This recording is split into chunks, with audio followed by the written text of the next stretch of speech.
प्रिय विद्यार्थियों, नवांक और डिजिलेशन में आप सभी का स्वागत है। आज हम हिंदी सामान्य कक्षा 10 वासंती के अध्याय 4 मेरी जीवन रेखा का अध्ययन करेंगे। आज हम इस पाठ का सारांश समझेंगे। इस पाठ के लेखक हैं महावीर प्रसाद द्विवेदी। तो आइए सबसे पहले इस पाठ के लेखक का सामान्य परिचय हम पढ़ते हैं। मेरी जीवन रेखा।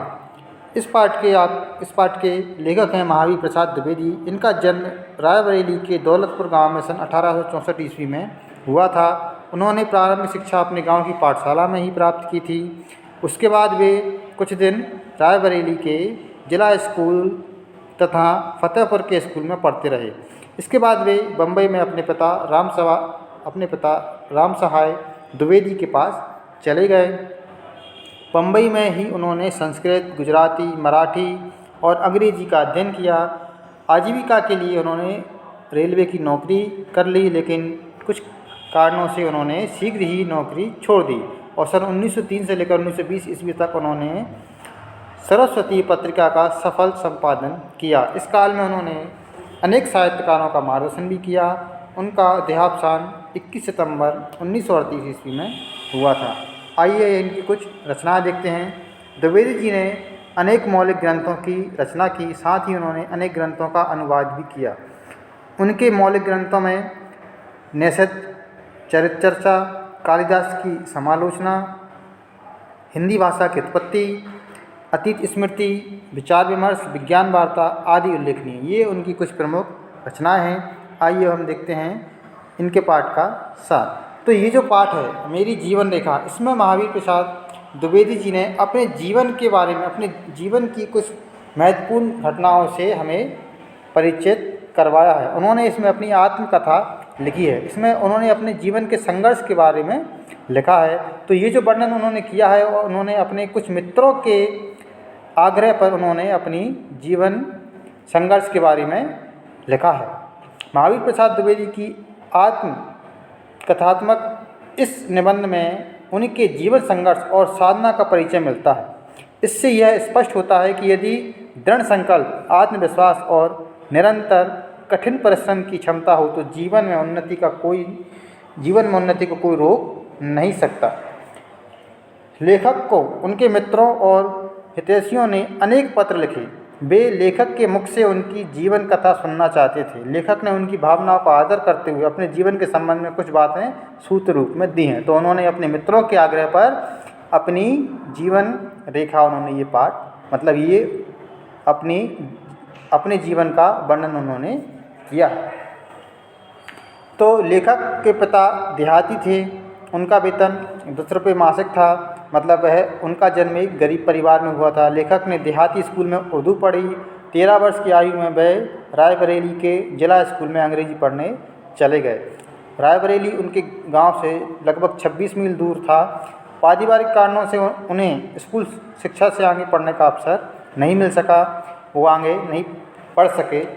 इसके पश्चात लेखक ने अजमेर में 15 रुपये मासिक पर नौकरी कर ली।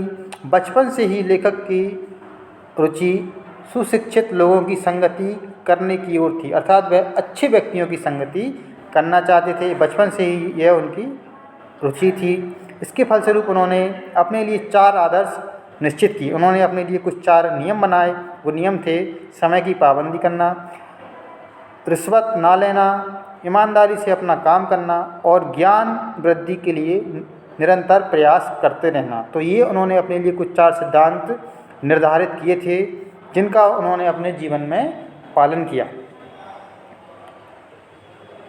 सतत अभ्यास से उन्होंने रेलवे की पटरियां बिछाने और उनकी सड़क की निगरानी का कार्य भी सीख लिया। महावीर प्रसाद द्विवेदी रेलवे में तारबाबू का काम किया करते थे। उन्होंने इस काम के साथ साथ अन्य कार्य भी सीख लिए, जैसे कि रेल की पटरियां बिछाना, उसकी निगरानी करना। और अपने इन सब कारणों के कारण उन्हें उन्नति के लिए कभी भी प्रार्थना पत्र देना नहीं पड़ा, अर्थात उनकी उन्नति उनके कार्य के आधार पर ही होती चली गई। उनकी उन्नति का प्रधान कारण उनकी ज्ञान लिप्सा थी। इससे उनकी मासिक आय उनकी योग्यता से कई गुना अधिक हो गई। कुछ समय के बाद उनके अधिकारियों ने उनके द्वारा औरों पर अत्याचार कराना चाहा। अर्थात उनके अधिकारियों ने कुछ ऐसे आदेश निकाले जिसका पालन करने से कुछ छोटे अधिकारियों पर अत्याचार हो रहा था। अधिकारी के आदेश पर उन्होंने स्वयं तो 8 बजे दफ्तर में आना स्वीकार कर लिया, पर दूसरों को प्रतिदिन 8 बजे आने का आदेश देने से इनकार कर दिया। उन्होंने कहा कि ये काम आपका है, ये काम आप ही कर सकते हैं, मैं तो स्वयं ही 8 बजे आ सकता हूँ और मैं दूसरों को 8 बजे नहीं बुला सकता। और इसी बात को लेकर उनकी अधिकारियों के साथ अनबन हो गई। बात बढ़ने पर उन्होंने नौकरी से त्यागपत्र दे दिया। उनकी पत्नी ने भी लेखक के निर्णय का समर्थन किया और 8 आने रोज तक की आमदनी से घर का खर्च चलाने का भरोसा दिलाया। इसके बाद महावीर प्रसाद द्विवेदी जी को बार बार कहा गया कि आप नौकरी में फिर से आ जाइए, आप फिर से नौकरी पर आ जाइए, लेकिन उन्होंने वापस आना उचित नहीं समझा और उनकी पत्नी ने भी इस बात का समर्थन किया। उन्होंने कहा कि थूक कर भी क्या कोई चाटता है, अर्थात उन्होंने कहा कि आप नौकरी पर फिर से मत जाइए। तो महावीर प्रसाद द्विवेदी फिर से नौकरी पर नहीं गए और रेलवे की नौकरी के साथ ही उन्हें सरस्वती के संपादन का कार्य भी मिल चुका था, जिस कार्य से 20 रुपये मासिक वेतन और 3 रुपये डाक खर्च के उन्हें मिलते थे। उन्होंने अपनी इसी आमदनी से संतुष्ट रहने का निश्चय कर लिया। लेखक के पिता ईस्ट इंडिया कंपनी की एक पलटन में सिपाही थे। वे मामूली पढ़े लिखे और बड़े भक्त थे। गदर में उनकी पलटन ने भी विद्रोह कर दिया। उनके पिता ने पलटन से भागकर सतलुज में छलांग लगा दी थी। वे जैसे तैसे बच गए और मांगते खाते कई महीने बाद साधु वेश में घर आए थे। बचपन से ही लेखक का अनुराग तुलसी रामायण और ब्रजवासी दास के ब्रज विलास पर हो गया था। भारतेंदु हरिश्चंद्र के कवि बच्चन सुधा और गोस्वामी राधाचरण के एक मासिक पत्र से उनका यह अनुराग और भी बढ़ गया और उनका साहित्य के प्रति झुकाव उनका बढ़ता ही गया। उनका यह अनुराग बहुत समय तक ज्यों का त्यों बना रहा। उन्होंने संस्कृत और अंग्रेजी की पुस्तकों के कुछ अनुवाद भी किए।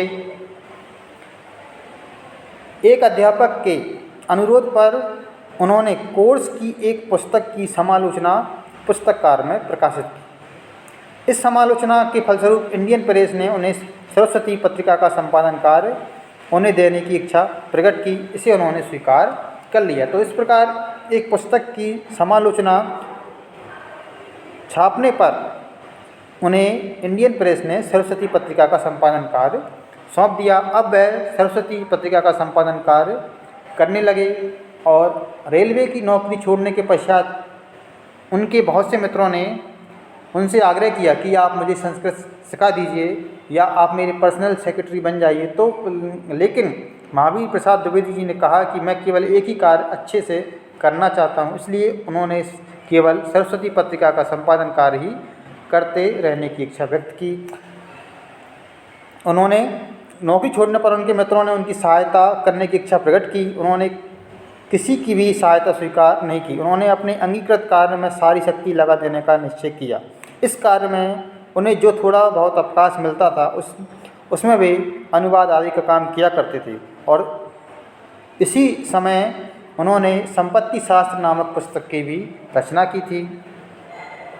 उनके संपादन में सरस्वती का जैसे जैसे प्रचार बढ़ता गया वैसे वैसे उनकी आर्थिक स्थिति भी अच्छी होती गई और सरस्वती पत्रिका बहुत ज़्यादा प्रसिद्ध हो चुकी थी उस समय में। उन दिनों सरस्वती का काफ़ी सम्मान था। उसमें कुछ भी छापना बहुत महत्वपूर्ण समझा जाता था। लेखक को इस पत्रिका में छपवाने के लिए कई प्रलोभन दिए जाते थे। बहुत से लोग उन्हें लालच देते थे कि आप इस पत्रिका में हमारे विज्ञापन छाप दो, परंतु वह इन प्रलोभनों की परवाह किए बिना वही कार्य करते रहे जिससे वह पाठकों का लाभ समझते हैं। वे उन लेखों में परिवर्तन कर दिया करते थे जो उनके पास आते थे सरस्वती पत्रिका में छपने के लिए। वे उसमें ऐसा परिवर्तन करते थे जिससे कि वह लेख पाठकों को अच्छे लगे, पाठकों की रुचि का सदा वह ध्यान रखते थे। इसीलिए उन्होंने केवल उन्हीं लेखों को अपनी पत्रिका में छापने का कार्य किया जिससे पाठकों की रुचि लगातार बनी रहे और लेखों को संशोधित करने का काम भी वह लगातार करते रहे, जिससे उन्हें अधिक से अधिक पाठक समझ लें। उन्होंने अपनी विद्वता की झूठी छाप डालने की कभी भी कोशिश नहीं की। तो इस प्रकार महावीर प्रसाद द्विवेदी का जीवन संघर्ष में बीता, लेकिन फिर भी उन्होंने कभी भी अपने जीवन में हार नहीं मानी और लगातार प्रयास करते रहे और आगे बढ़ते रहे। अब अगले वीडियो में हम इस पाठ के अभ्यास प्रश्नों का अध्ययन करेंगे। आप एक बार पाठ को किताब से अच्छे से पढ़ के देखें, फिर इसके अभ्यास प्रश्नों का अध्ययन हम करेंगे। अभ्यास प्रश्न पाठ पढ़ने के बाद बहुत ही आसानी से समझ में आ जाएंगे। धन्यवाद।